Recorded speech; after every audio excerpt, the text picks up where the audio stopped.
Frayeur au Palais Royal. Le quotidien Verdensgang a rapporté en début de semaine qu'un homme a été arrêté jeudi 11 janvier après avoir pénétré illégalement sur le territoire norvégien la veille. Si sa situation a provoqué tant d'inquiétude, c'est parce que cet Américain d'une quarantaine d'années transportait des armes dans ses affaires. Publicité au total, il avait avec lui 250 kg de bagages répartis, selon la chaîne TV2, en 17 colis. À l'intérieur, un fusil Remington et des munitions correspondant à différents types d'armes.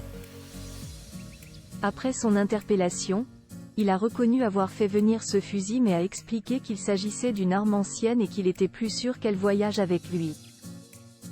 Il a reconnu n'avoir pas fait de demande de permis pour faire entrer ce fusil en Norvège mais a indiqué qu'il avait l'intention, une fois sur place, d'obtenir une autorisation légale.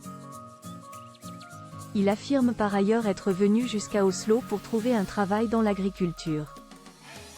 L'histoire aurait pu s'arrêter là si un carnet contenant des noms et informations sur la famille royale n'avait pas également été découvert sur lui. Le lien de l'accusé avec la Norvège et le but de son séjour semble être, entre autres choses, une préoccupation particulière de la famille royale norvégienne, a expliqué le tribunal du district de Romerike et Glamdal après son arrestation. Il voulait épouser la princesse dans son cahier.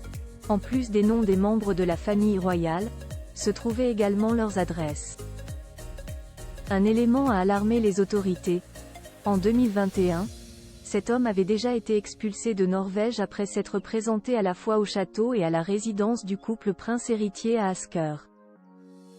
C'est dans cette demeure de Skogum dans la banlieue d'Oslo, que vivent Håkon, fils et héritier du roi Harald V et son épouse Mette-Marit, avec leurs enfants Ingrid Alexandra de Norvège, Sverre Magnus de Norvège.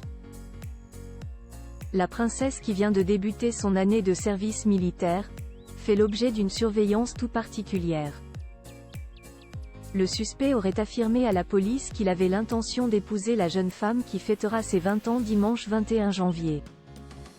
La police a demandé que l'homme soit placé pour 4 semaines en détention, craignant qu'il prenne la fuite s'il était remis en liberté. L'accusation a déclaré devant le tribunal qu'elle avait pour objectif de condamner et d'expulser l'homme de Norvège dans un court délai. Quant au palais, il s'est refusé à tout commentaire.